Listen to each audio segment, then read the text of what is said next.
Welcome everyone. The Board of Education meeting is called to order. Please stand for the Pledge of Allegiance. I pledge allegiance to the flag of the United States of America and to the republic for which it stands, one nation, under God, indivisible, with liberty and justice for all. Welcome everyone. Thank you for being here. Acting Secretary Wagner, if you would please take roll. All members are present except for Member Piggott, Member Sutherland, and Member Joslin. Thank you. All right, colleagues, now moving on to the approval of tonight's agenda. If there are no objections, the agenda will be approved as presented. Very good. So we're now going to move on to public comments on action items. So action items are things that we'll be voting on this evening. So is there anyone who would like to address the board this evening? Okay, very good. Colleagues, our consent agenda, unless there are objections, tonight's consent agenda will be approved as presented.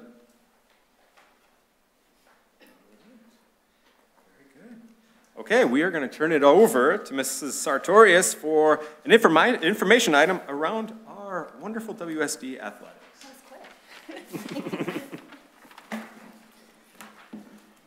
Good evening, everyone. Thanks for having me. I enjoy coming here each year, and I'll be back again at the end of the school year. So tonight's overview is going to be actually of last year and into this past fall. As you know, we just started winter sports the past 3 weeks, and actually we haven't even started all of our winter sports yet. They start up next week. Some of our fall stuff is pretty updated, but we still don't know a lot of the end of the season results, like for all state and all academic and things like that. All right, so to start, our high school athletic participation. We have 2 high schools, as we know, with 41 programs, totaling 81 teams, 115 coaches with an asterisk, because of course that varies from year to year with the assistants that you might acquire. 1,001 participants total, which means there's 701 unique athletes, so unique students that participate in athletics. We have ranged, I was looking back to our data since about 2016, and we have ranged right around 30% of our student population participating in athletics. Here's just a snapshot. It's also in front of you in your PowerPoint of overall participation. So kind of shows you 9th and 10th graders and the breakdown of boy and girl athletes in our high school. This was last year. And we do have an overall participation snapshot from this past fall. We are actually up in student athlete participation by 32, I believe. Yep, so we're up already by 32 as opposed to last year, which is a positive for us, of course. Mason and Pierce, we also have several middle school offerings. As you know, we have football, we have volleyball, boys and girls cross country, boys and girls basketball. We do have a unified cheer team with the asterisk, it's Pierce and Mason combined, and we did not have it last year, but we do have it again this year. It just basically goes on a need basis of interest. So we have started that up again for this year, and that would be for competitive cheer. We do offer competitive cheer for the middle school level within our conference, so they will compete within our conference. We do have a unified dance program, so that is middle school Mason and Pierce, 6th, 7th, and 8th graders that typically practice out of one of the high schools, and you probably have seen them perform at a JV football game, sometimes basketball, and they do try to also go to some of the Mason and Pierce games and stagger themselves and perform there. We do have also wrestling that we offer, and boys and girls track and field. For our middle school participation, again, this would be from last year, the 2 middle schools with 16 programs, 26 teams, 39 coaches, and over 500 participants. So that would be total participants. We do have, in the middle school level especially, numerous multi-sport athletes because it's really easy, and that we actually have 4 seasons in the middle school, so we do have some kids that actually play in all 4 seasons. They might do football, and then boys basketball, and then wrestling, and then track. So we do have that ability for some of our student athletes. Last year, one of the highlights was, for the first time ever, one of our middle schools won the LVC Conference Championship, which the LVC is the conference we compete in, and we do tournaments for our middle school sports as well to give them more of a competitive edge and learn to compete a little bit getting ready for the high school. So our Mason 8th grade did win that last year. They were undefeated. District-wide total contest. Kind of a fun fact, I decided I was going to try to figure out how many officials this means that we had in our district this past year and how many bus trips, but I quit. No, just kidding. So district-wide total contests. So last year, 547 home contests with 699 away contests. So I tried to figure out that official number, and it was around 800 officials that we had officiating our events. And I'll do my MHSAA plug that there is a need for officials. And as you can see, if we needed 800 in our school district alone, you imagine how many the surrounding school district would need. So we welcome them every time we have them. We appreciate their hard work and effort as well. And you can see a couple pictures of officials up there. Bus trips, you can kind of do the math. If we had 699 away trips, sometimes our programs, this would be like freshman, JV, and varsity volleyball would all go together, but that's a lot of trips. Invitationals and MHSAA tournaments. Just to note, these are a huge undertaking. The support that we have from our coaches that put these on, our athletic department, our parents from the programs that help out in these. When you're talking about an invitational that a school or a team is putting on, I mean, it is 1,000 people might be at that event. So we really are appreciative of all of our coaches and our parents and our amazing athletic staff that really kind of take the bull by the horns to get these things done and make them successful. So this year and last year we had the Waterford Mott Cross Country Waterford Mott Classic. It's an invitational at Hess Hathaway, and I know board member Wagner can attest, there were a lot of people there. And I again tried to do some math, and we easily had 1,000 participants in that meet alone. So 1,000 kids running at that invitational easily. If you've ever been there, there's just tents all over Hess Hathaway, and we really appreciate their support and allowing us to work with them as well.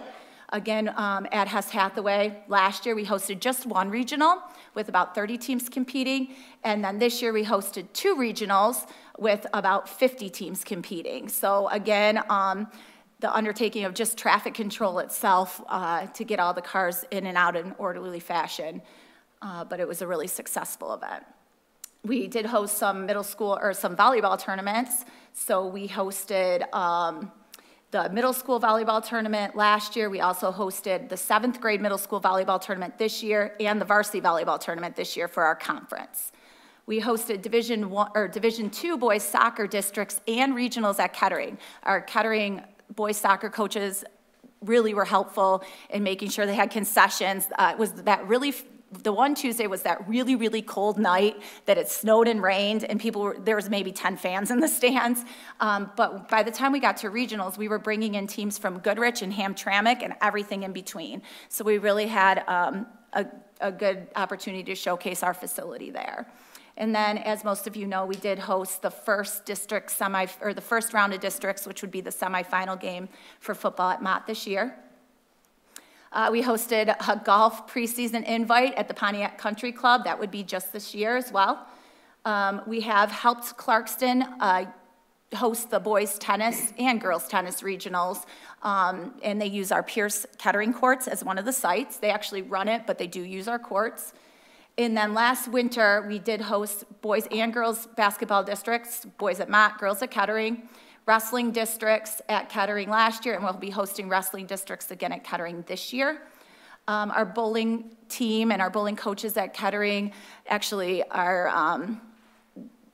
they've been hosting this regional tournament for a long, long time through the MHSAA, and they work really closely directly with the MHSAA, and I always like to put in a plug for bowling as well. Come to 300 Bowl on one of those big meets because they are so much fun to watch. And it's not a sport that a lot of people go and spectate, but I really recommend it. It's a really cool environment. The kids are really supportive of each other, and it's fun to watch them compete. We will host some Pierce Wrestling individual and team tournaments, and we're hosting the LVC Middle School Tournament, and last year we hosted the LVC Track Invitational with the help of Walled Lake Central at Mott. And some of the MHSA tournaments still have not been determined. We don't really know the spring sites yet, and even some of the winter ones are still yet to be determined, so we might be hosting more. Okay, here's a snapshot of our ticket sales and spectators. Just remember that when we talk about ticket sales, these are our stadium events. Things like tennis and cross country and golf, we're not charging admission for. So we are consistently have over 20,000 spectators coming to our schools. You'll notice the 2 COVID years, the 2020 no spring sports, so we were just shy of that 20,000 mark without even having track and soccer and lacrosse that season. And then the 2021, obviously we had the limited spectator protocol, so it was more than cut in half because of only allowing 2 to 4 people per student in. And then last year we were back up above the 20,000 spectator mark, and only in fall of 2022, we're already at nearly 13,000 spectators coming in to watch our stadium events. Student athlete GPA, in Waterford we do have higher standards than the Michigan High School Athletic Association, as well as some of our surrounding districts. So we do pride ourselves on making sure to hold our athletes accountable. We do support them as well, whether that looks like us reminding them or that looks like us getting them the tutoring services they need. So a lot of our programs, as you can see, our overall district athletic student athlete GPA was over a 3.0. So we did end up with 4 academic all-state teams or honorable mentions from last year and numerous academic all-state individuals. And a lot of people, so for instance, this year, Waterford Kettering cross country, their boys cross country team had like a 3.9, but they didn't qualify for academic all-state as a team because of the criteria that the coaches associations use. So every coaches association for every different sport has a different criteria for what gets you academic all-state. So it's not something that a lot of people are aware of, because you could have almost a 4.0 GPA but still not qualify for academic all-state. In that case, the team actually has to qualify for the state tournament in order to get a bid for academic all-state. I was thinking about sending an email about that one. So that's an example. Another example would be give us your top 12 GPAs on your varsity team, and then they'll average those top 12 kids for their GPA and weigh them against everyone else in your division in the state. Another one is just simply if you're over a 3.25, you're academic all-state. So it's myself and the coaches, the head coaches of those programs always work through the process on figuring out exactly and certainly running the reports to see if we did get the opportunity for academic all-state.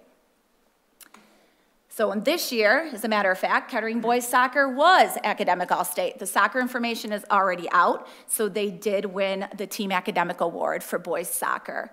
A lot of the other fall sports have not yet shared their award winners. And again, LVC scholar athletes. So last year alone, our 10 to 12th graders that were varsity athletes qualify for this award. They would have, the 10 to 12th graders will have a cumulative GPA. Our freshmen will not at this point. So our 10 to 12th graders that play a varsity sport, they have to have a 3.25 or above cumulative GPA. And you'll notice that 291 of them did receive the Scholar Athlete Award, and that's 56% of our eligible varsity athletes were LVC Scholar athletes. And then this fall, we have about 48% of our eligible varsity athletes that earned the Scholar Athlete Award. Some highlights from last year. It's on your sheet, but you'll notice we did have some conference championships and some pictures attached with Mott boys basketball, Kettering boys bowling, Kettering wrestling, and the Mason 8th grade boys basketball. We did have some LVC conference tournament champs with Kettering boys bowling, Kettering wrestling, and Mason 8th grade boys basketball. We did have some county champions. We had the United boys golf. We had a Kettering wrestler. We had a Kettering golfer, the wrestler Drake Spencer, and the golfer Richie Kuhn. We did have our diver, Alex Poulin, who was honored a couple months ago here at the board meeting. District champions last year would be Mott football. Regional champions, Kettering bowling, and Alex again for diving.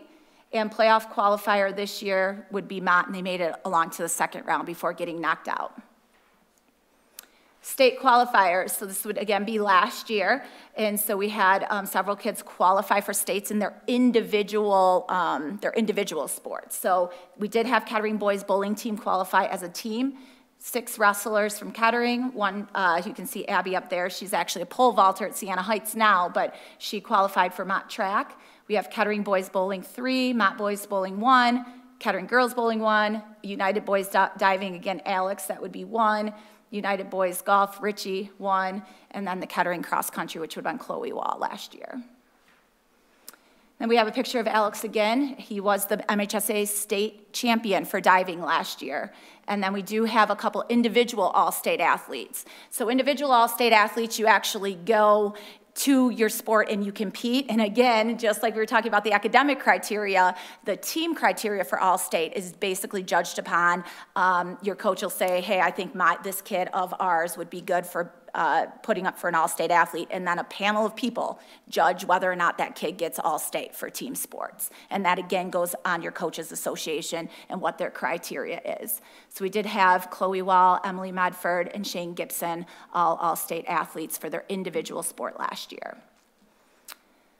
61 LVC all-conference athletes, those would be Mott and Kettering combo girls soccer players up there at the all-conference event. And like I mentioned, the district, region, and state awards are per your coaches association, as well as the all-state teams that we already talked about. And so far, we do have 22 LVC all-conference athletes from this past fall. And we do have, because these are already out, we have 3 selections from Mott football for all region and 1 from Kettering football, 2 Kettering boys and 2 Mott boys for soccer for all districts. And of course, again, Kettering boys soccer, all academic. Last year, I've just had a chance to talk to a parent tonight, but also I've talked to a few parents to ask how their kids are doing. We did have several college commitments last year. You know, I'd give them all a shout out. We had Ethan Wagner going to play lacrosse at Concordia, Kinsey Lamb, volleyball at Fairmont, Trevor Donahue, lacrosse at LTU, Brian Henry, bowling at Rochester. Abby, again, pole vault at Siena. Bella, dance at LTU. Logan, lacrosse at Albion. Ethan, soccer at Olivet. He was actually at one of those games. CJ, football at Kalamazoo. Daniel Kaiser, football at Albion. Deshaun Terrence, football at Community Christian Junior College. Tayshawn Johnson, football at Lake Erie College. Ashton Tong, football at University of Findlay. Drake Spencer, football at Albion. Zane Grant, football at Albion. Noah Kanuja, football at Elma. Caitlin Aiello, soccer at Concordia. Emily Nuttall, volleyball at Schoolcraft. Allie Bryant, cheer at Adrian. Jordan Whiting, track and cross country at Adrian. Madeline McLaren, track at University Purdue Fort Wayne. Chloe Wall, cross country MSU. Logan Van Sicklen, baseball at Wayne State. Jack Carlson, hockey at Concordia. Markayla Holland, basketball at Shawnee State, where she got to play with her older sister for a year because of the COVID year. Jake Kaneska, golf at St. Clair County Community College. And we already know of at least 3 committed student athletes that we're setting up their signing for. And again, thank you to our off-campus sites, because we do use Hess Hathaway Park, Pontiac Country Club, 300 Bowl, Pine Knob, Flip Stars, which is the gymnastics facility behind Kettering, and Lakeland Arena. Also special thank you to the photographer that's been helping us, which his name is Jeffrey Noland, and he has been crucial in getting us some new updated athletic pictures for our website. Check us out at wsdmi.org/athletics, and those are Twitter and LVC sites. That's about it. Thank you so much. Yeah, that was a lot. Thank you. It's a whole year's worth. Member Hemmelsbaugh? I just have a comment, because I was at the Mott football playoff game. I'm a witness that 77-63 was a football score. It was not a basketball score. But it was great being a board member at the concession line and hear the opposing fans go, wow, this is what high school facilities should look like. Yeah. So I told the person, I said, we really thank our community. They're very supportive of our district and our facilities, and it's nice to bring people outside the district into those. Thank you. Yeah, I just want to sort of affirm what Member Hemmelsbaugh said. I watched the Clarkson versus De La Salle game, our soccer game over at Kettering. And so I coach at Liverpool Football Club in Clarkson, so we had our kids and parents come out, and they were so complimentary of our facilities, and it was just so well run, clean, everything just looked great. And so, so thank you to you and the team and everyone who makes that happen. Yes, absolutely.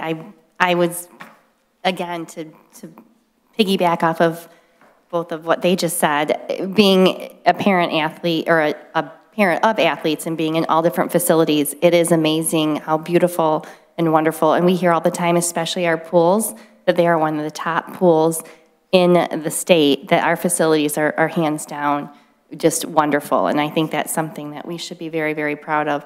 I will also say that we stopped counting at 1,600 cars this year for the Fall Classic at Mott. So we weren't kidding. There was a ton of people that come in, and that's another beautiful facility. Even though it's not on our campus for our schools, we are very, very lucky to have Waterford Township allow us to use Hess Hathaway for both Kettering and Mott for cross-country. It's one of the top cross-country courses in the county, if not the state, and people enjoy and love coming here. So it's another point of pride for our district. But as a parent of athletes, I thank you for all that you do, all of our coaches. It's not an easy job, and I'm always very impressed with all the abilities of our teams and what you're able to put together. So thank you. I just want to add to Hess Hathaway having to represent the board on that Hess Hathaway committee. Appreciate the relationship you maintain with them, because it is a lot of people in that facility, and it really takes a partnership. So I appreciate the work you do. Yes. And thanks to you, Allison, I think, too, for finding opportunities to work with our sort of neighbors to make sure that we have opportunities in some of those more niche sports to make sure that our students can play. So shout out to you, too, because I know that's probably not easy work, and I just appreciate that effort to making sure that our kids have these opportunities in our athletics. Absolutely. Well, I get to say thank you then. Again, it just amazes me because, again, we used to have more people doing the job that you're doing. How you do it, I don't know. We won't worry about it. I do have a question, though, on our district-wide total contest. We had 547 home and 699 away. Why do we have more away than home? A lot of tournaments. So like Mott Boys basketball will go to some showcase type tournaments. So that'll be about 4 home games that they'll lose alone.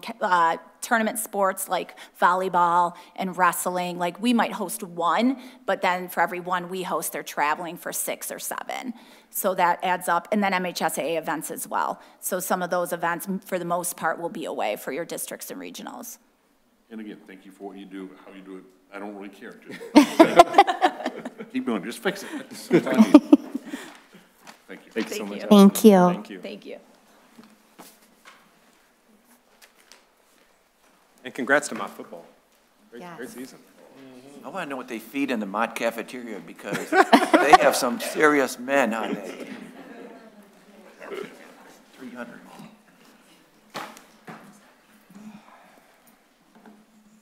All right. So now we're moving on to our external audit report. We're going to turn it over to Assistant Superintendent Elka.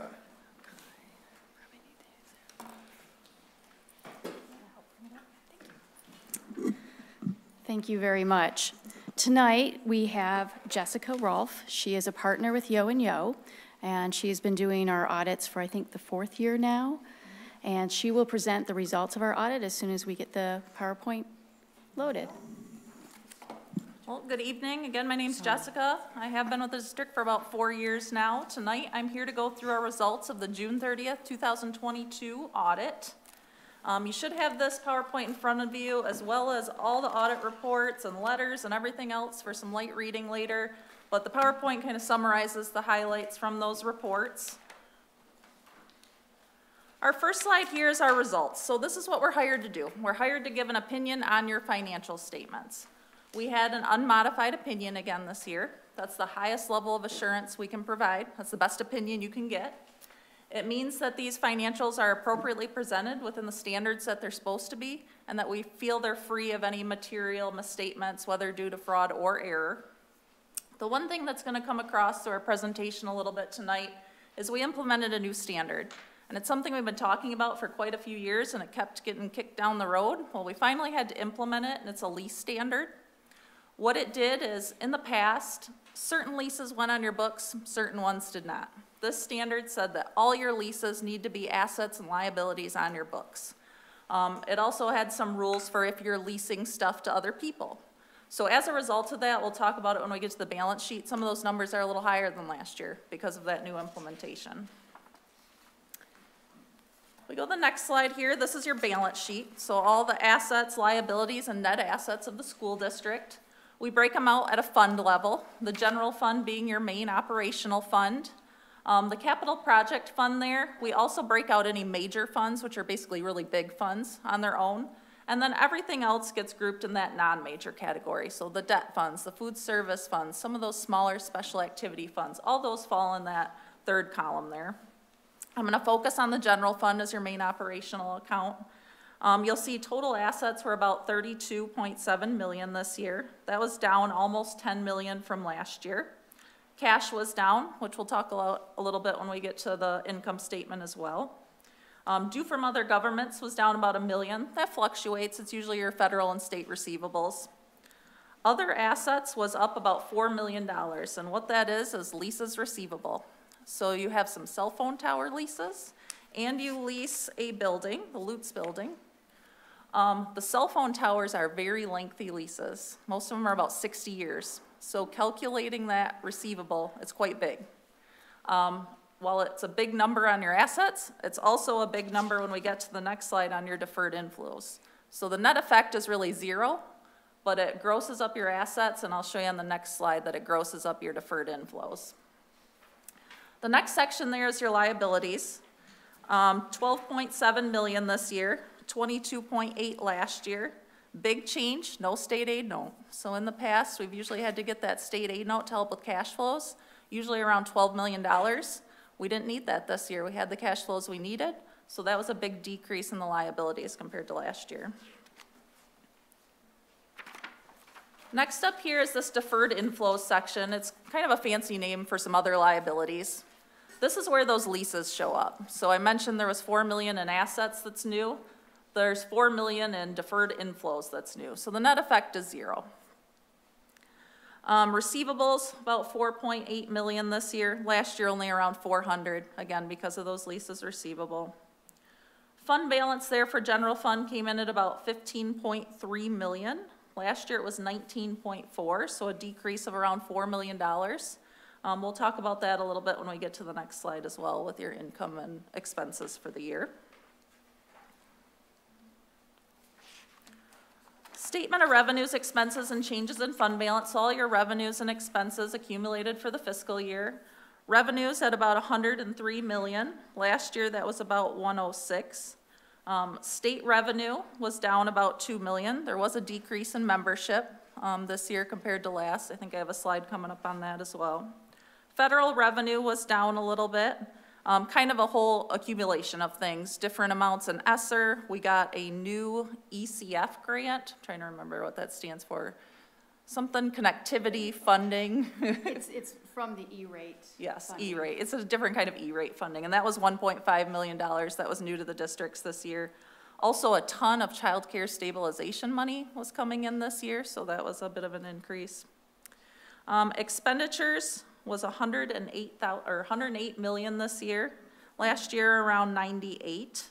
You know, a full year in person adds to that. We have supply costs, transportation costs, fuel's been up. Also, stipends, increases, raises, steps, all that stuff kind of accumulated to a bigger expenditure number this year. Again, change in fund balance, about a $4 million decrease. I want to talk about that a little bit because it'll come up when we talk about ESSER later as well, but you guys have spent a lot of your ESSER funds. Well, not a lot, but you've spent two, you've spent one. A lot of those funds weren't requested yet as of the end of the year, or were requested long enough after year end that we can't show them as revenue. So that's some of that decrease, is that you have those ESSER expenses in there, but we haven't gotten the revenue in yet. So I know that's kind of a big number, but I would assume that'll kind of correct itself next year when we do some of those requests for the ESSER funding.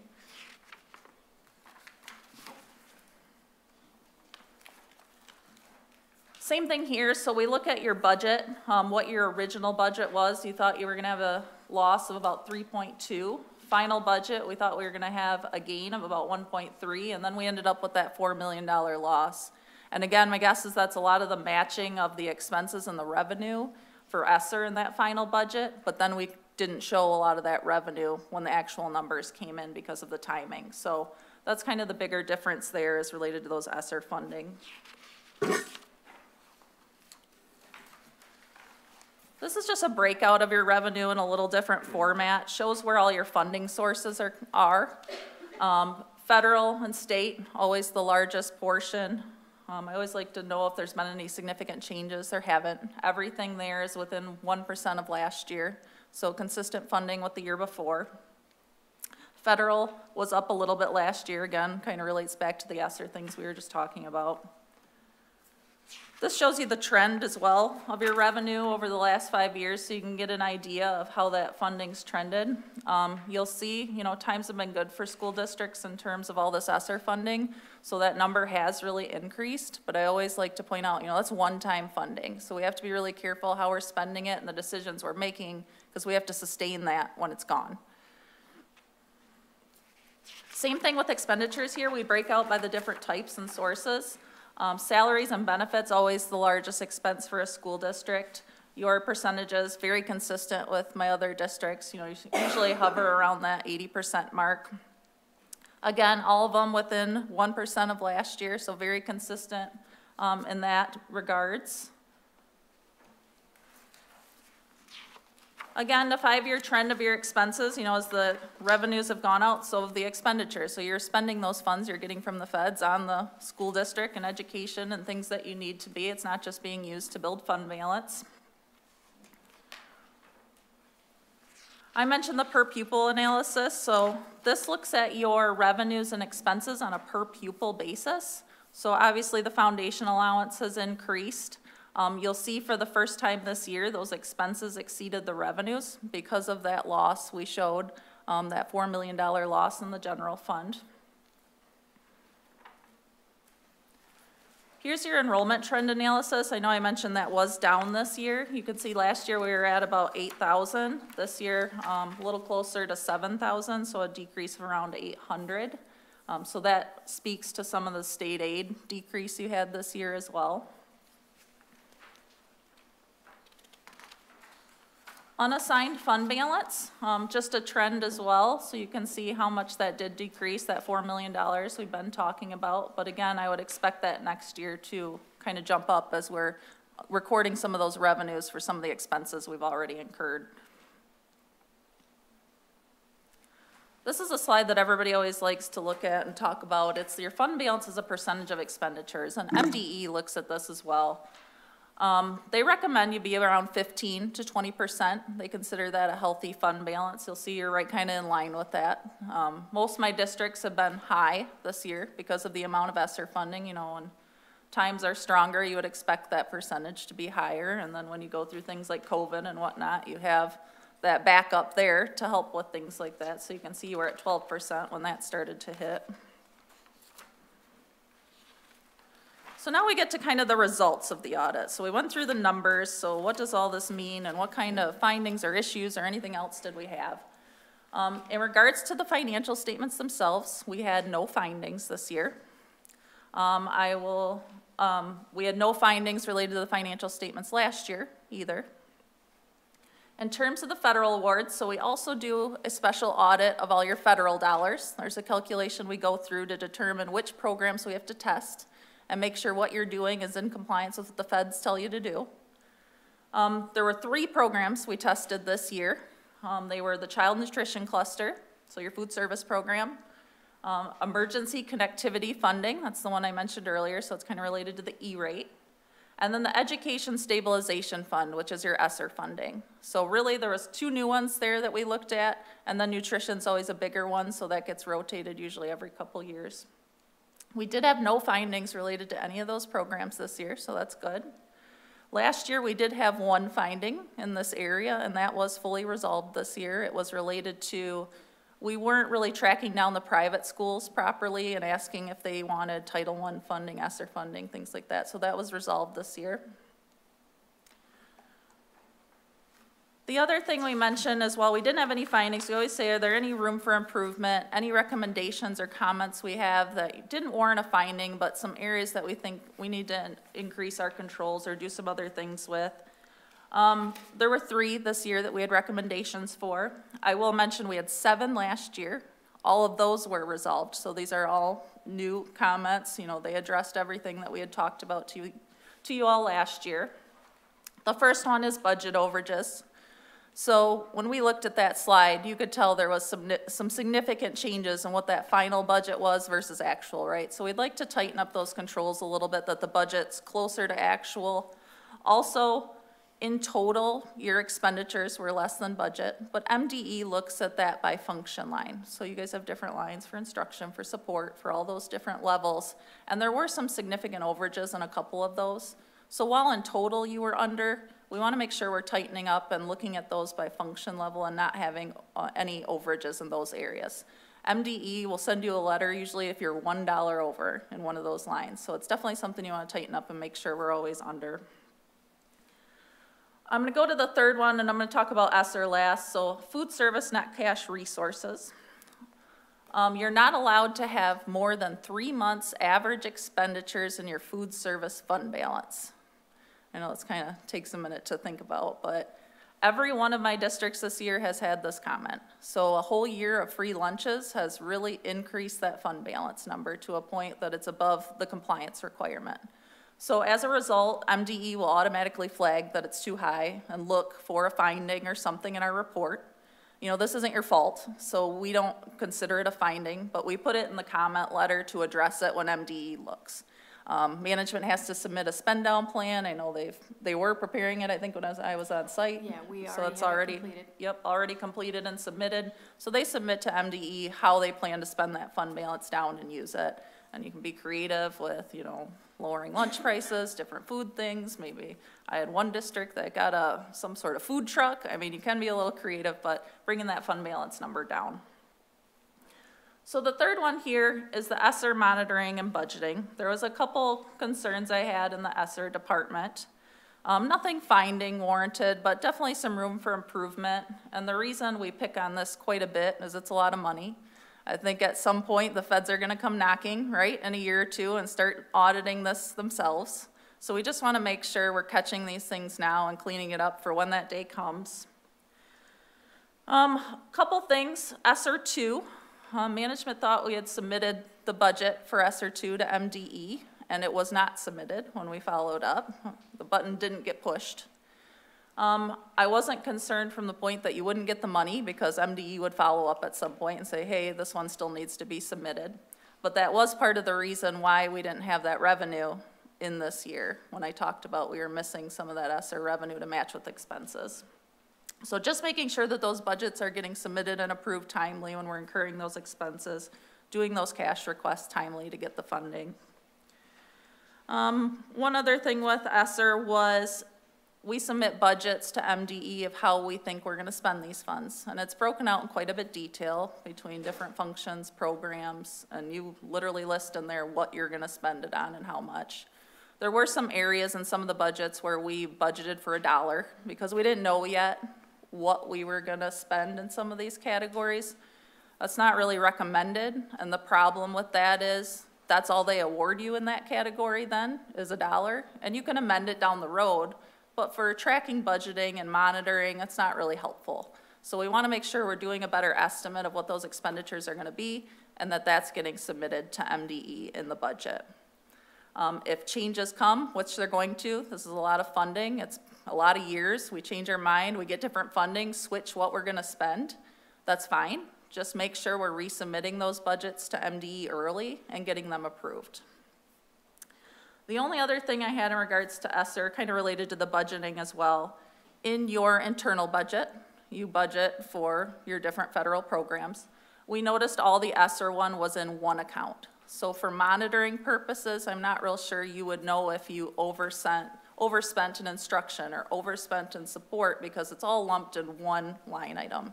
So we wanted to recommend that that gets broken out in your internal budget to better monitor and track us using those funds in accordance with our MDE budget. So I know that was kind of a lot.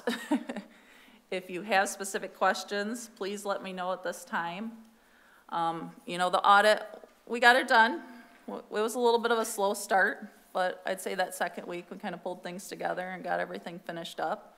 You do have a good team. You finally have some butts filled in those seats, so that's great. I can see a lot of cross-training going on. Amy spent a lot of time with them when I was out there teaching them a lot of the things I know she does, so I think the next year that'll really come to play, that they'll be able to take on some more of that and things will be ready quicker, but overall, you know, you have a good team here. Thank you, Ms. Rolfe. Any questions for Sandy or Ms. Rolfe?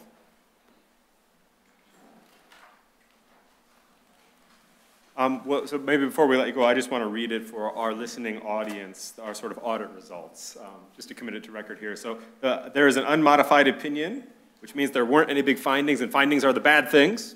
We have some recommendations, which are just areas that we can sort of grow and double check and make sure we're putting our best foot forward. We have the highest level of assurance, and our school's financial records and statements are fairly and appropriately presented and in accordance with accounting principles generally accepted in the United States of America. This includes the design, implementation, and maintenance of internal control relevant to the preparation and fair presentation of financial statements that are free from material misstatement, whether due to fraud or error. So I think that's a good thing for our community to know and a good result on the whole. So. Colleagues, comments or questions?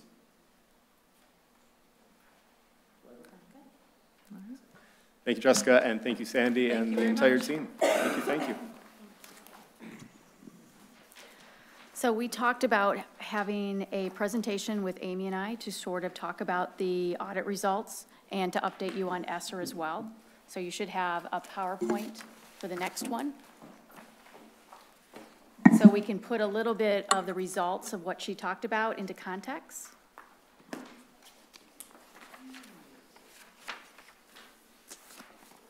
And we can talk about our plan for spending down the ESSER funds.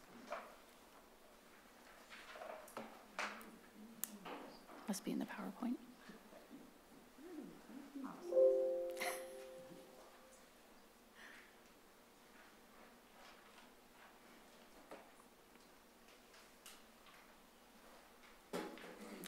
Go to the first slide then. Okay. So we talked a lot about the fact that we have grant expenditures that are on our books right now, but we are waiting for revenue. So we wanted to restate this in such a way that you can really see the results of the operations separate from that timing issue. So we had a net of 4.1 as a timing issue for this year. We are expecting 4.8 million in revenue in this current year. So we'll explain a little bit of how that breaks out, but just so you know, we have revenue to cover 4.8 million of these expenditures, which means that we actually added to our fund balance by $700,000. Now, we had expected that we would have a $1.2 million addition. However, at the end of the year when we had increases in fuel and utilities, that ate into the surplus that we expected. So a lot of this, unfortunately, is not recurring. It is really vacancies, because that was one of our biggest concerns this year, is trying to fill positions. So we had a lot of vacancies. So while it did add to our fund balance, it did not help us with reducing our costs going forward. We are still, of course, looking at operations all the time for that.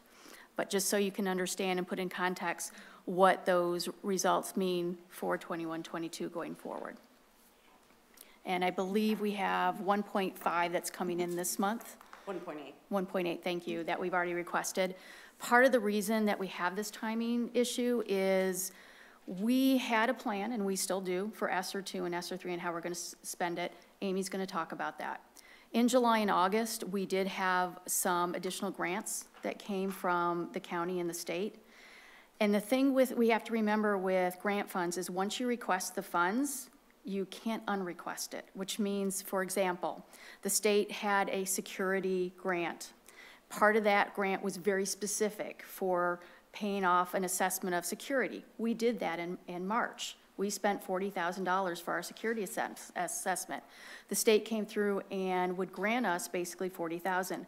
If we had already asked for that money through the feds, through the ESSER, we could not get that $40,000.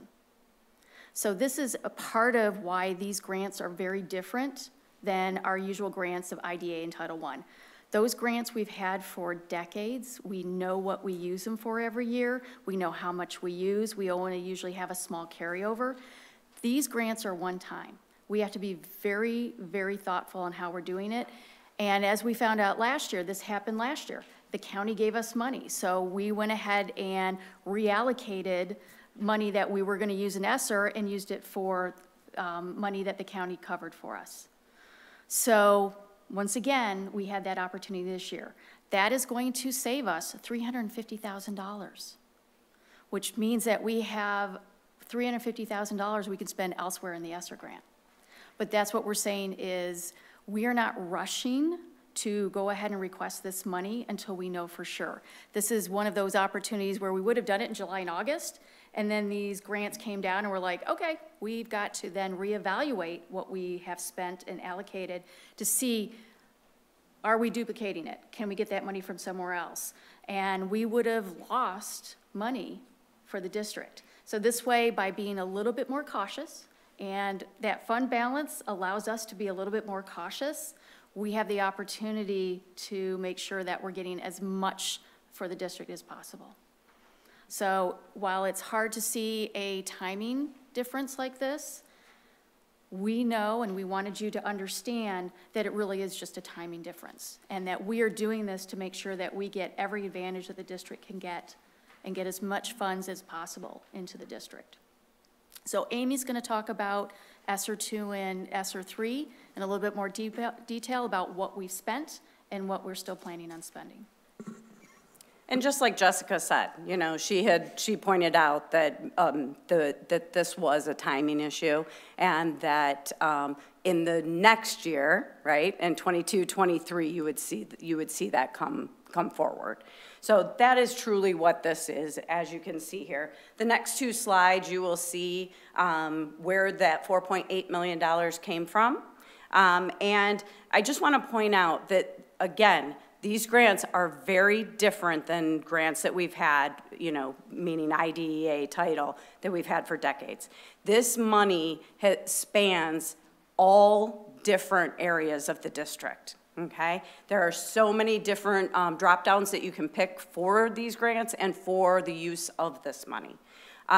Whereas typically, you know, the other grants are very specific in what you're spending. So Title I is very specific. IDEA is very specific for special ed. So those grants are very specific. These grants go across the district, all different areas, and they are multi-year grants. So these grants go all the way back to March of 20 and then come forward. So ESSER 2 goes to 9/30 of 22. Again, with the tidings amendment, goes to 9/30, so September 30 of 2023.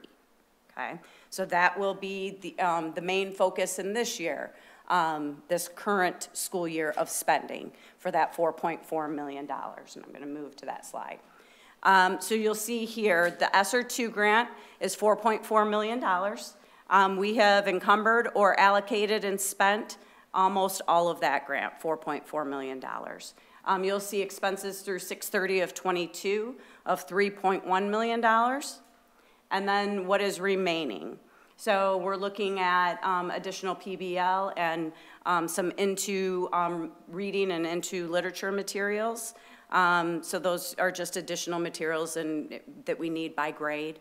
Then you'll see the permanent guest teachers in the buildings, and then some DM Burr incentive. You will see PBL leaders and ELA and math leaders. Those are stipends for those positions. You will see, as we talked about before, that we continued to, when Jim was here talking about the security plan, that we continued with a nurse in the district, I think Mallory. So you'll see that here in the rest of this grant, along with a little bit of Camp WSD. So Camp WSD spans, you know, typically 2 fiscal years, right? Because part of June and into any payments in July are pushed into the previous year, and then the rest of July and August is in the new year. So you'll see some of that here.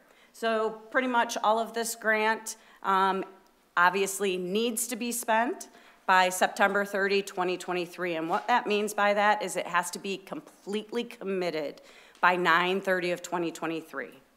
They do have a 3-month window that you can then use all the way to December 31st of 2023, just for those last lingering payments.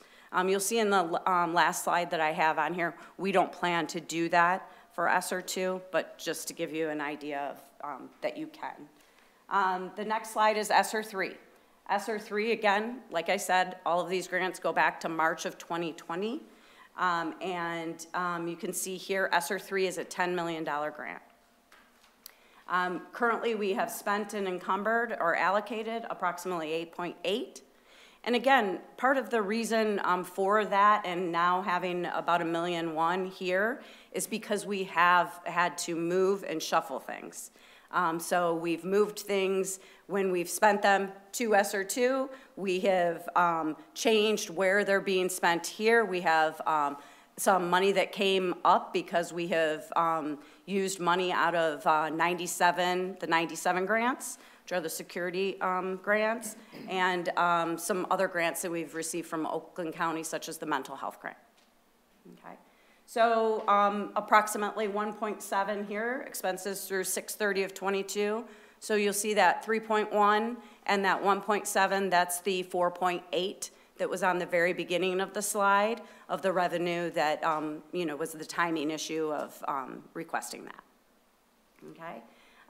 Then you'll see here that with this grant, there is a 20% use towards learning loss.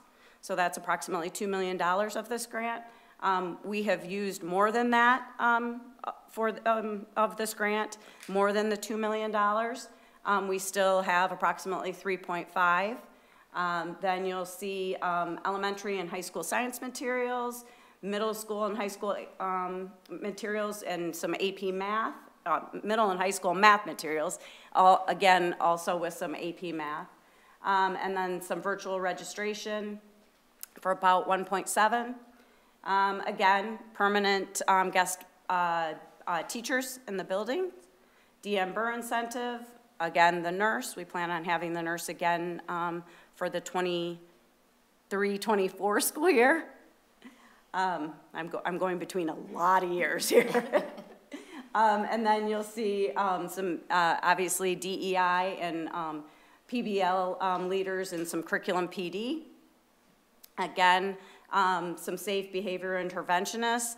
That number was different here as I talked about just a minute ago, because we do have that mental health grant from Oakland County. So we will be using that grant in conjunction with ESSER 3 for those safe positions that we talked about.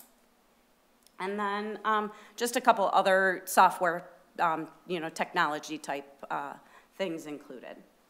So we still do have about 1.1 million, almost 1.2 million to allocate here.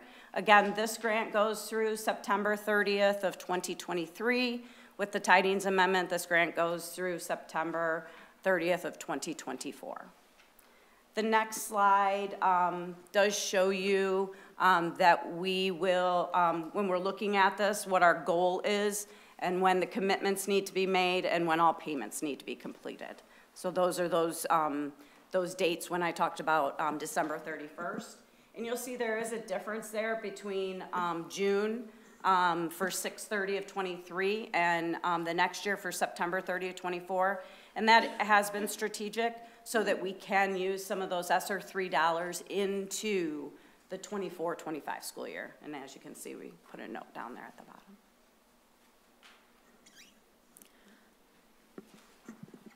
So do you have any questions? Because we know we put a lot of information. And this is really just an update of the information we've been presenting all along. The biggest change is the fact that when we've had other funding sources come, we're doing a little bit of jiggling around. The 350 that's in ESSER 3 that we mentioned, that's the matching that's required. So with Oakland Schools, they gave us $175,000 for 2 years, and then we had to match to get a second $175,000. So that was quite a benefit to us, but that's why it looks like the 350 I was talking about is actually there. But really, it did give us an opportunity to basically get another $350 for 2 years. Board, we wanted to share some of this with you on the heels of the audit report, but just to remind you, in 2 weeks, we have a committee of the whole that will talk more about the bond overview, the budget, and some of the ESSERs. So if you don't have questions tonight, and you may in a week, we'll be coming back to this in just 2 weeks.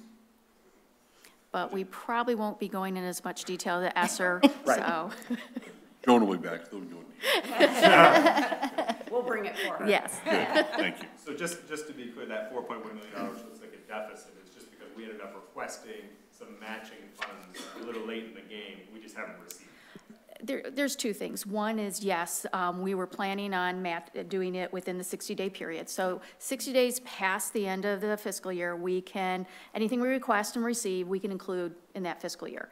So we were really looking forward to doing some requests at that point. Then we got the news about all the different new funding sources. And rather than trying to rush and maybe losing some other funding that we could get, we just decided to put it on hold. We have a fund balance that covered our cash flow needs, so that's not an issue. We have appropriately categorized all of these funds that we have allocated, so we know exactly what they are. So rather than trying to rush and maybe lose money, we thought, let's take a step back. We know it's still our money. It's just a timing issue. We are probably not the only district that had that for various reasons.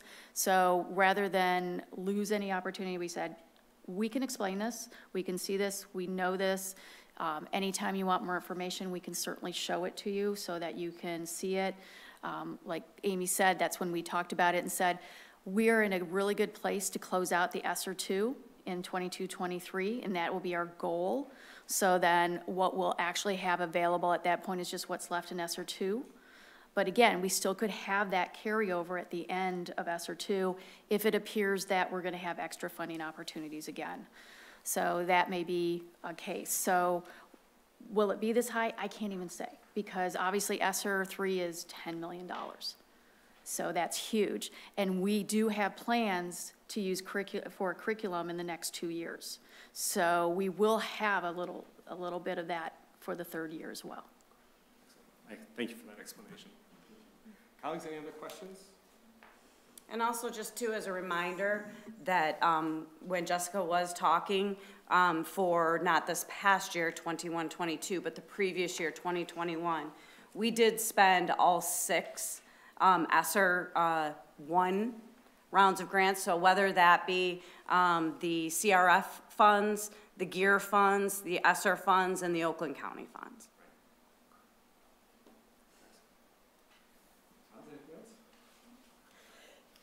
Thank you so much. Okay, thank you.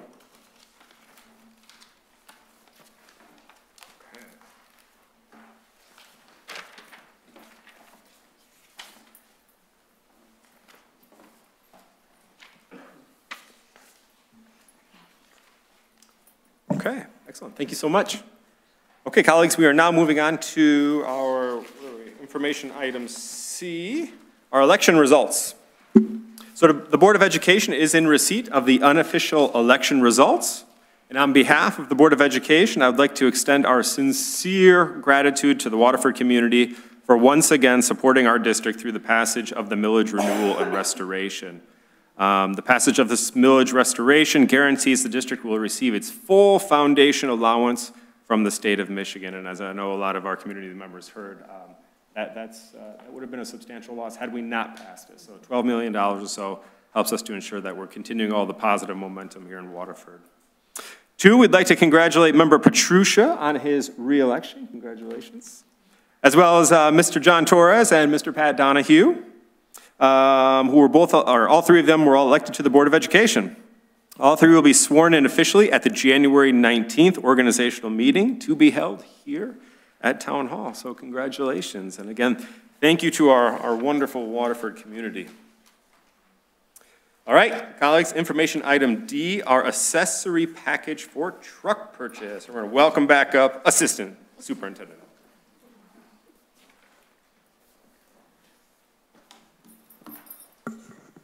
Thank you very much. Tonight, the information item is purchasing the accessory package for our truck chassis. About a year ago, we received board approval to purchase a truck chassis to replace our 2006 delivery van. At that time, we decided not to buy the accessory package because we had such a long lead time to actually receiving the chassis. We have just been informed that the chassis will come in late January. So we are asking for approval at the next board meeting to actually purchase the accessories that are needed to actually make it a delivery van. And you'll see the cost on that. It is through the My Deal program, so we did not have to bid it out. And if you want really great or bad news, depending on which way you want to go, once we get the accessory package and the chassis, it takes 20 to 28 weeks to actually have that package put on the chassis before we can actually have the van. And that is our supply chain. 2021 vehicle delivered in 2025 or something. Warranty's expired. Yeah. Colleagues, do we have any questions for Assistant Superintendent Elka around this truck purchase, accessory package? Okay, excellent. Thank you. And next, we're going to move on to our Stepanski Phase 3 site information update, or information item. Okay, as an information item, we are ready to do the next phase at the Early Childhood Center. Just as a reminder, Phase 1 was doing the site work, and the board approved that in December 2021. Phase 2 was the building, which the board approved in February of 23-22, and it is continuing, so we are still in the building process. Phase 3 was originally going to be done in about another year. That was actually going to prep the site, for the playground, the dismantling of the building, doing the new parking line, and all the other little accessories that finish up the building. After looking at some of the different things and deciding that we could move some of them into 2023, we basically have split Phase 3 into 2 phases. So Phase 3 is now going to be the grading, the landscape, paving, utilities, and partitions. So the idea is one of the big advantages is we will be doing the area for the playground behind the building. So we will be seeding it and having it ready. So in 2024, it'll actually look like a really nice playground. So Phase 4 will be the playground equipment, and that's where we'll do the abatement of the old building, the landscaping, some of those other things that are required to actually take it down and do the parking lot. So that Phase 4 will then be in 2024. So this should help us. We are not behind, but if you talk to our construction managers, all I hear is their panic about how much we're trying to do in 2024. So they like this because it takes a little bit off the plate. So it can ease the timeline for 2024 so that we can make sure that we hit all our deadlines in that year. So we will be bringing at the next board meeting a recommendation to approve the bid for Phase 3. Colleagues, questions about the Phase 3 Stepanski?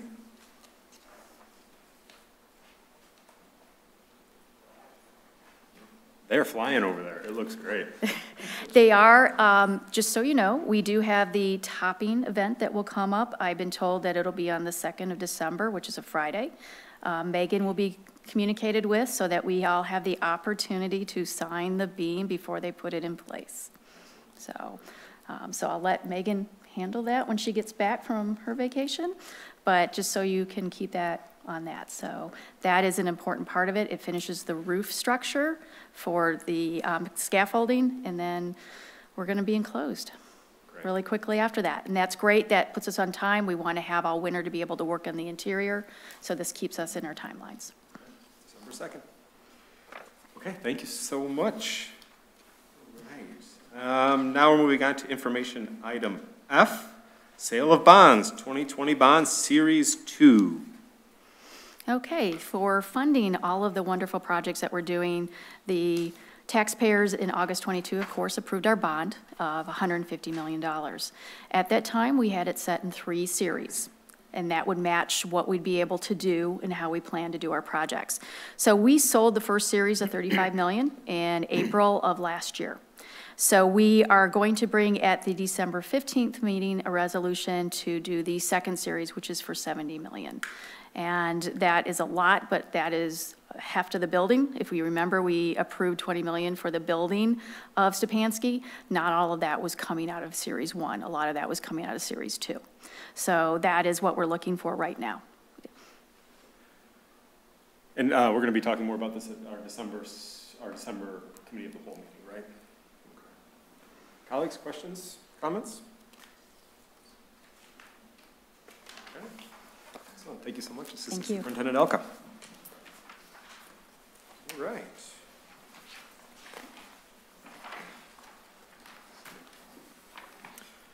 Okay, so we're now moving on to new business, and we're going to turn it over to Acting Secretary Wagner. All right, we have Superintendent's Recommendation 38-22-23, Equity Statement. It is recommended that the Board of Education adopt the following equity statement. Our commitment to equity and quality education is reinforced by our strategic plan and mission statement, which state that Waterford School District is committed to ensuring an equitable and respectful learning environment for every student, family, and staff member. We embrace everyone for their race, gender, gender identity, sexual orientation, socioeconomic status, ability, home or first language, religion, national origin, age, physical appearance. I so move. Support. Thank you. The motion has been moved and supported. Colleagues, comments or questions? Yes, Member Wagner. I just would once again like to acknowledge and thank the Student 6 that came and presented to us at the last meeting. It was a phenomenal presentation, and I'm going to start to cry again because I cried multiple times that night. And this is an honor of them too. This is the shirts that they wore that night. But it was a powerful, powerful presentation, and it took a lot of courage on their part and dedication to the process. And they charged us with making a change, and I think it's important. And this statement is their statement that they created, that this is our way of showing our support to them. I just want to add to that, I've heard that that's some of the best staff development we've done for staff, K through 12 in a long time, thanks to those students, so thank you. And big shout out to our DEI committee who played an integral role in helping our students share their stories and supporting their inquiry along the way. So big shout out to the committee as well. Okay, colleagues, all those in favor, please signify by raising your hand. Excellent, thank you. The motion carries 4-0. Thank you, everybody. Acting Secretary Wagner. All right, Superintendent's Recommendation 39-22-23, School of Choice 2023-2024 Resolution. It is recommended that the Board of Education approve the School of Choice Resolution for the 2023-2024 as presented, authorizing Waterford School District to participate in the Schools of Choice program for, I think this is supposed to say 2023-2024, and it says 2003, 2004. Is that okay? Okay. So just keep going. 2023-2024, and accept applications for the junior kindergarten grade level, and up to 20 students entering grades 9 through 12, and accepted into the Waterford STEM Academy through the application process, based on available seats. I so move. Support.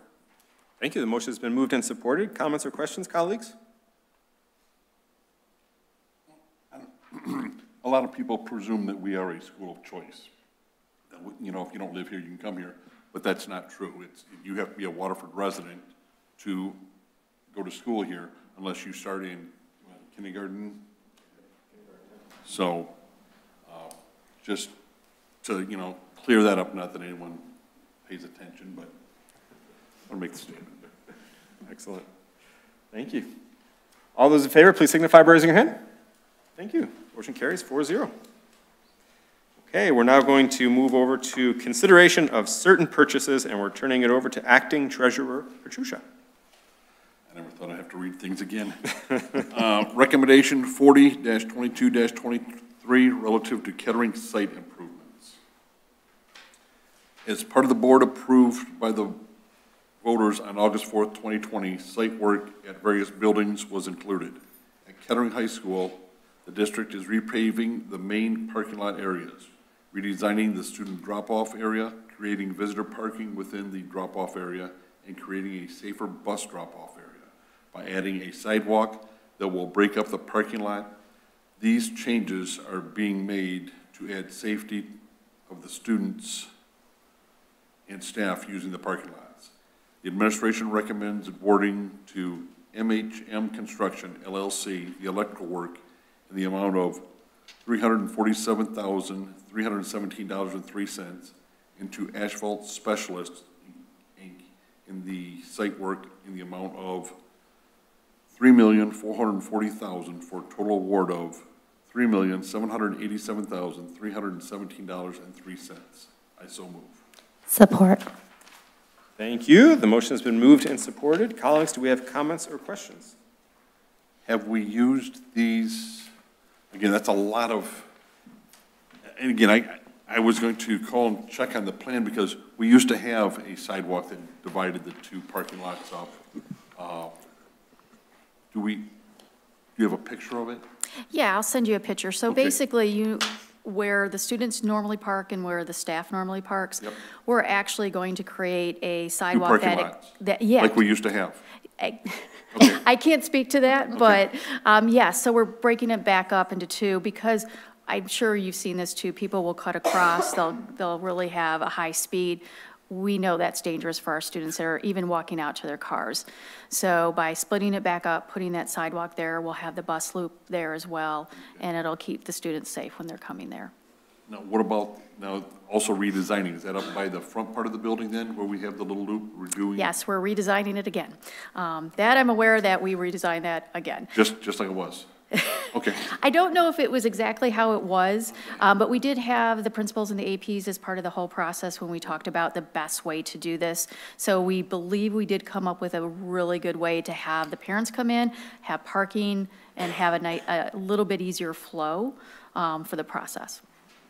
And have we used the contract, the people that are doing the asphalt? So we have used Asphalt Specialists before. It's called ASI. That might be ringing a bell more. We have used for them. We're very happy with them. MHM we have not used. Bart Mala has used them in other schools. And MHM and ASI have worked together on projects. So that makes us feel even better that they know how to work together and get these projects done. And again, it's having flashbacks because I can't remember anything, but we just had some problem with some asphalt at a building, a parking lot. At Grayson, yes. Okay, this is not the company that? No. Okay, I just want to make sure that I'm not using someone that didn't do the job right the first time. Okay, that's the questions I have. Thanks. So is this basically almost a total replacement of all asphalt at Kettering site? Yes, it is. It is. From the roadway in?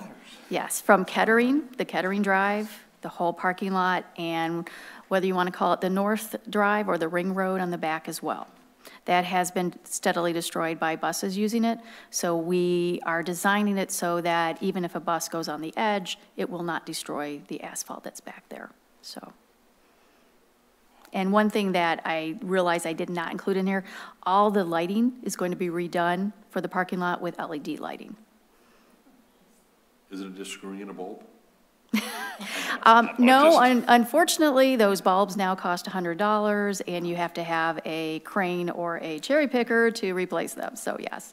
Is the parking lot, is everything going to be the same size? Yes, we actually had discussions about reducing the size, Yep. but that would be just as costly because you would have to add green space, you'd have to put in drainage, things like that. So we decided, okay, we'll keep the total square footage the same, but the parking lot, this parking spaces will be bigger. Okay. So I have a reduction in the total number of spaces, but we'll have larger spaces. But yes, we did have several conversations about that because we were hoping it would save us money. It did not. Because again, I've gone up there and at school time, there aren't as many vehicles. Correct. But in after-school activities, if it's a football game, they're parking across every spot we have, plus all the grass Correct. areas, and so. Yes, that was another conversation, is that obviously we don't need it necessarily for the school day, but event parking, it's really important. Okay. Thank you. Any other comments or questions, colleagues? What we're voting on here tonight, this reflects some of the conversation we had a couple of committee of the whole meetings ago about sort of gates. Is that? Okay, so we did take the electronic gates out. We thought rather than even wasting the money, we will have gates, but they won't be electronic. Anything else, colleagues? Okay, so no, No electronic gates. what type of gate are you talking about? Well, we just have, Bender has a gate correctly The pole now. that swings back and forth. Correct, and the Van Zant has a gate as well. So those will be updated. I think the one on Bender is fine, so we probably won't be doing anything really with that. But the one on Van Zant needs to be updated. So just basically replacing it with one that looks better and actually works. So. Can you talk a little bit about the design sort of process that we've gone through to come up with this? I have to admit, I'm feeling a little bit in the dark on this one. Okay, so basically this was part of the bond because we knew that based on our assessments of the paving that what the life is for it. So once we decided that's part of it, we knew some of our pinch points and we knew that the drop off is a pinch point, some of the visitor parking, things like that. So at that point, the architects start with some ideas that they've heard us talk about over the years. We get involved with the principal and the AP. We bring in like John Keglovich, and we have all those ideas like what are our problems, what things do we like, what do we want to keep, and then we go through a design process. And this one went pretty well. I mean, we had a couple meetings where we were going through and just talking about different things we can do, and we have the architect there to basically say, oh, that isn't even possible. And we're like, okay, then let's try something different. So it's a process, and then once we got to something where we thought it was good, the architect goes and takes a look at it. We, again, go through it, making sure we haven't forgotten anything that is vital by looking at what we've done with other parking lots, what we've done in past years with it, such as the lighting. You know, we want to make sure that we take that opportunity to do that lighting. So we would say that we started this last school year. So it's probably, you're talking about a 6-month process. And that's pretty typical of most of our projects. We have that initial, this is on the project list, what did we have in mind? And then we have a back and forth with the building leaders and the architect and come up with then a design. Yeah, because again, I'm a little bit, again, I'm spending $3.7 million for a parking lot, you know, putting in these lights and all this asphalt. And again, I really need to see pictures of these kind of things, of what we're doing. And again, the gates, I just. On the gates, so we want to be able to control some access. That's why we're just going to have the swinging gates. Yep. And I know there are a couple community members that will not like to hear that, but I have spoken to them. I met with them and along with Township Supervisor Gary Wall just a week or so ago. So we're able to limit some of the traffic. There are probably some community members that would like us to shut that down at the end of the school day. That is not something we're going to do. The gate at Bender is something that we do close each day because that's really for bus traffic. The gate just allows us if we want to cut down some of the traffic on non-school days. So I don't think that's a big expense. The electronics and all that was taken off after we had that discussion. I would move that we table this until we get a little more clarification. I'd feel better about it. It's just the amount of money for asphalt and a parking lot. I'd feel better if we saw more detail. I mean, we're talking in our main parking lot is about 37,000 square feet. So when you're talking about asphalt and we're going down and redoing this, we're going from the base up, that gets very expensive. Yeah, I just want to make sure in my mind, I think it needs almost $4 million. And again, it seems like it was a couple of years ago, but again, I've lost all. When did we last do Kettering's parking lot? It's been quite a while. I think Mott's been done. Mott's been done more recently than Kettering's has. We've been wrestling with this same thing, so we're happy. I think, I don't want to speak for you, can we table it at least until the next meeting? Because we're not doing any asphalting over the winter. Nope. So, correct, yes. We are not doing any of this till spring when the weather changes, yes. And usually after the school gets out, so yes. Would we be in jeopardy at all for the bid to increase? Because with the way that material costs and supply chain issues, will we be locked into this?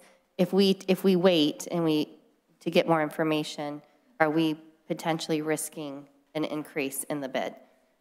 No. Okay. No, we would have enough time to go ahead and make this. I'll just mention that the bid did have 3.3 million set aside for this work. We expanded the scope, which is why it's a little bit bigger than it was. But we also have, Mott's scope has been decreased and they had an equal budget. So we are using a little bit of Mott's extra budget to do this. So this is really hitting the budget amounts that we put in the original bond proposal, which is actually incredibly good considering that we've had inflation and supply chain problems. So we were very happy with these numbers coming in, very happy because ASI is a well-known vendor for this. They would not be giving us a lowball number because they know they've got to stick with this number. And again, I'd be curious who did Kettering, when we did it, and who had done it. And I apologize, I know John would know at the top of his head, but yeah. Again, I remember voting for it, and we did it, and I said, oh, this is so wonderful. And it seems like it was 2 years ago, and last time I drove through there, I was like, wow, this is really nasty after 2 years. It's been more than 2 years, but it's my sense of time. Everything was 2 years ago. Like when I weighed 200 pounds 2 years ago. Yeah, so this will be good timing, and I think we'll plan on in 2 weeks, bring in a little more information forward, and we'll be happy to do that. Or just the information, and then again, maybe bring it back to us to vote on. So Sure. that's, So if we're okay with adding this to our first Cal meeting in December, it seems like it's appropriate because we'll be talking about bond stuff anyway, and then we can move for action in our second one. Megan, do we have to vote to table that? well, I made a motion in a second. Okay. Okay, so, Well, there was, so it remember dies. Patricia? No, I did second your motion, there's no second on my motion to Oh, I'm second. I don't know what. So the motion to table this until the December 1st or 2nd? First. December 1st meeting, our committee of the whole meeting has been moved and supported, correct? Never mind, keep going. Are there comments or questions regarding moving it to our December 1st meeting? Nope. Okay, very good. Thank you, everyone. All those in favor, please signify by raising your hand. Thank you. We're tabling this until December 1st, passes 4-0.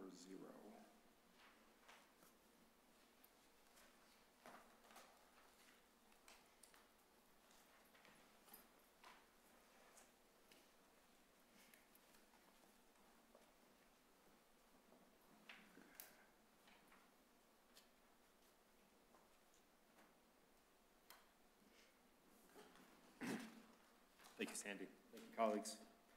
Okay, we are now on to our public comments on non-action items. So these are the green cards. Is there anyone in the audience who would like to address the board this night on non-action items?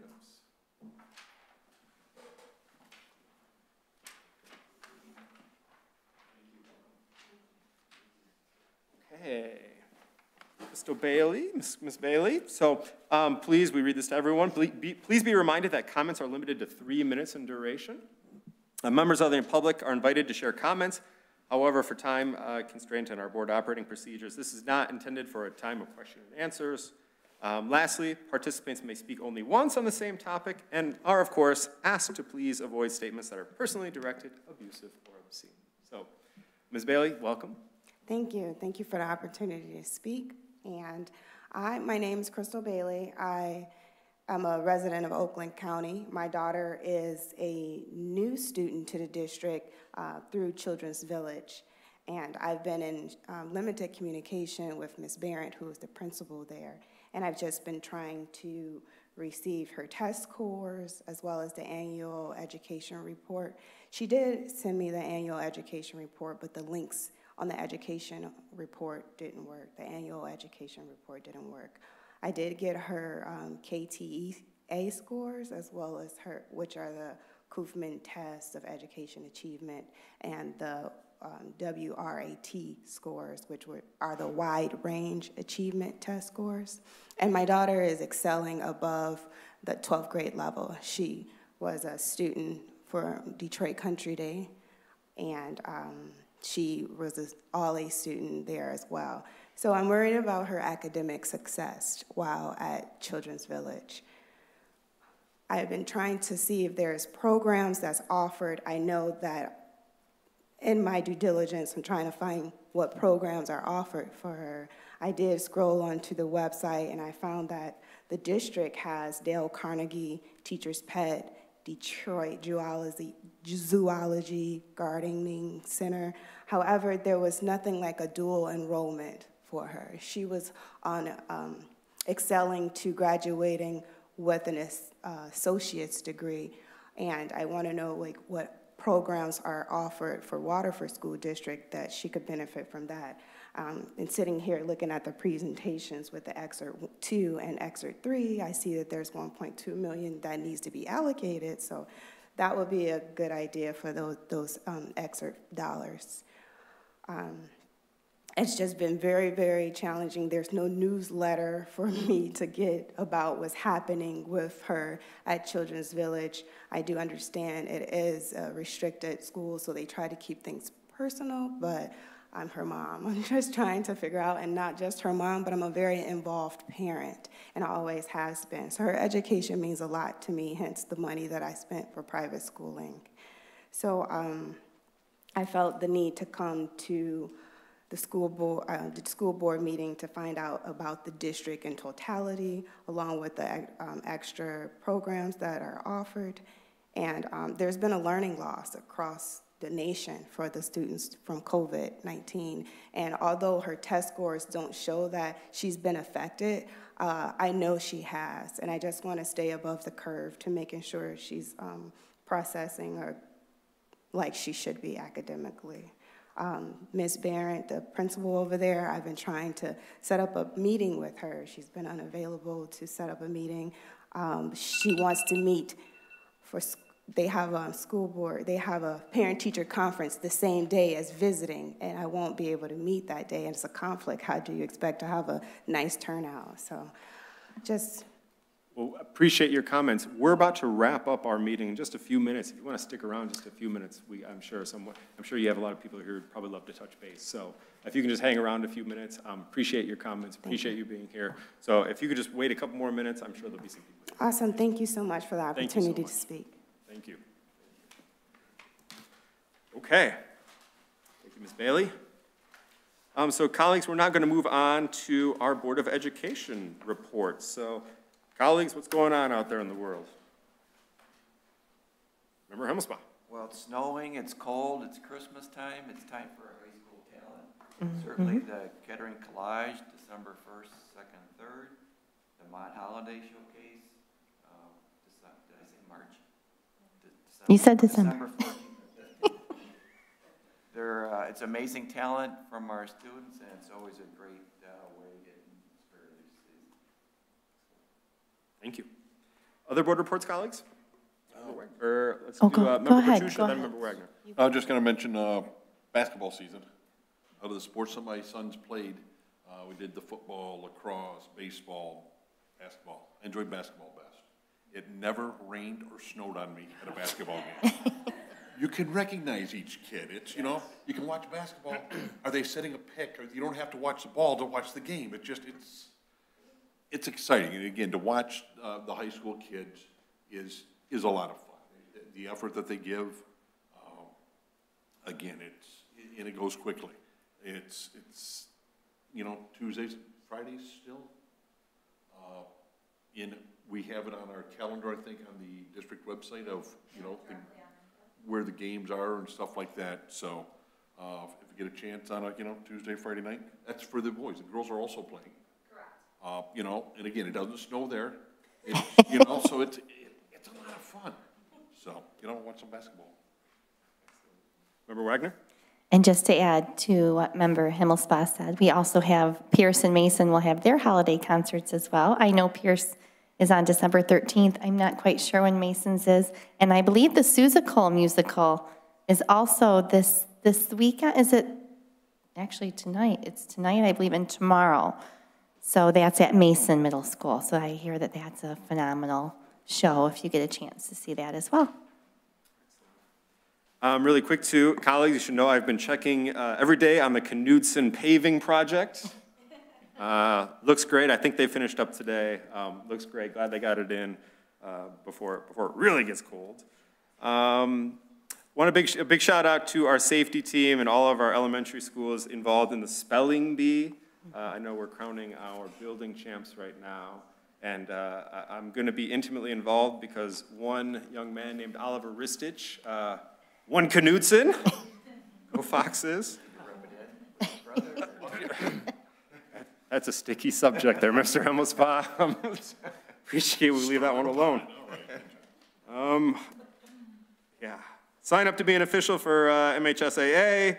It's Thanksgiving. Have a great Thanksgiving. Thanks to our wonderful administrators, our wonderful teachers, and our amazing students.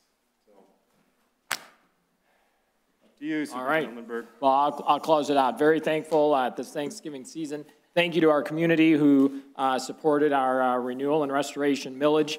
Very important. And we wanted to share with you, hot off the presses, our most recent spotlight video that talks about the investments that we've done. And I can't thank the board and our administrative team and our teachers for all the work that we're doing to impact teaching and learning. So Sarah will take that away and share the video with you now.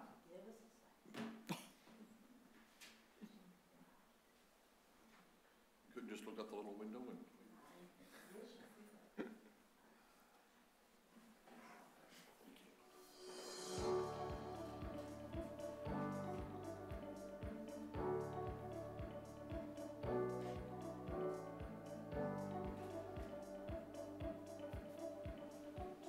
Our teaching and learning is our most important aspect of what we do.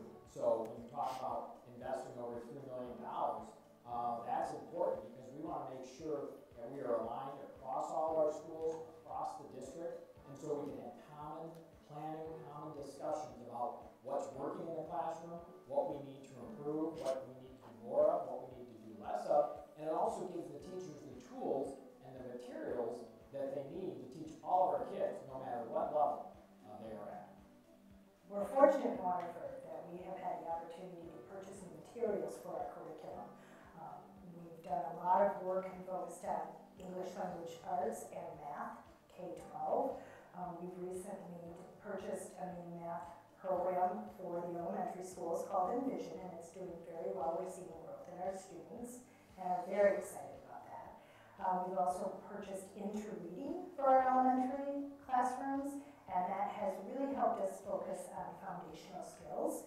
We are piloting at the secondary new math programs. We also have adapted into literature, which is the second half of interreading for secondary schools. And so those classrooms are getting exposure to foundational skills and higher level thinking skills. And finally, we have added one-to-one technology for students to engage with our new curriculum.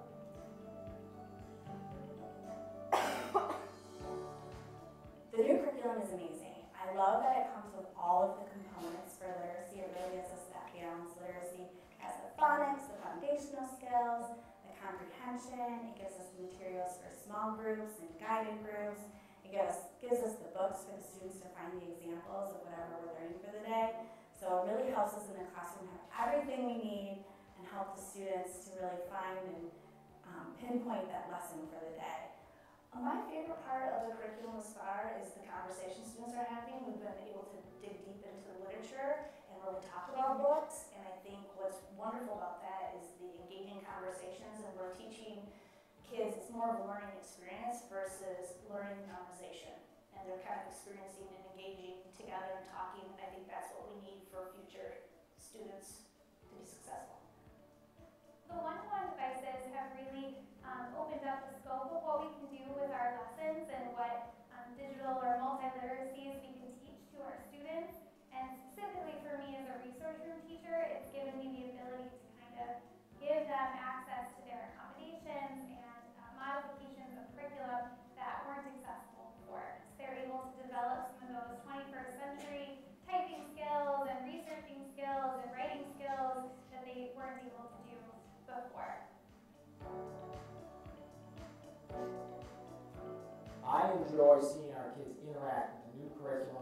teachers able to use it and spend the time not just planning and looking for new materials, but using the time to connect.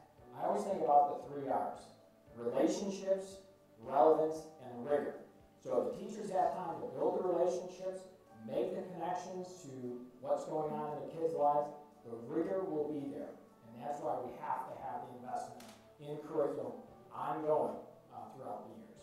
I enjoyed really seeing the ability that we have as teachers to be creative in how we deliver content to students, and how the students have been creative in how they're responding to the content with us, the teachers.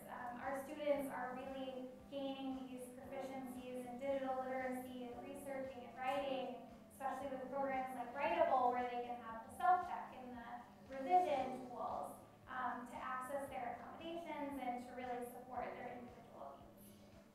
I think the Waterford School District is unique for students because we have taken problem-based learning and we've integrated it into all of the content areas. Some is done with us through the new programs we've purchased, some we are doing on our own in math and science, correlating all those things, and we're doing a lot of crossover activities.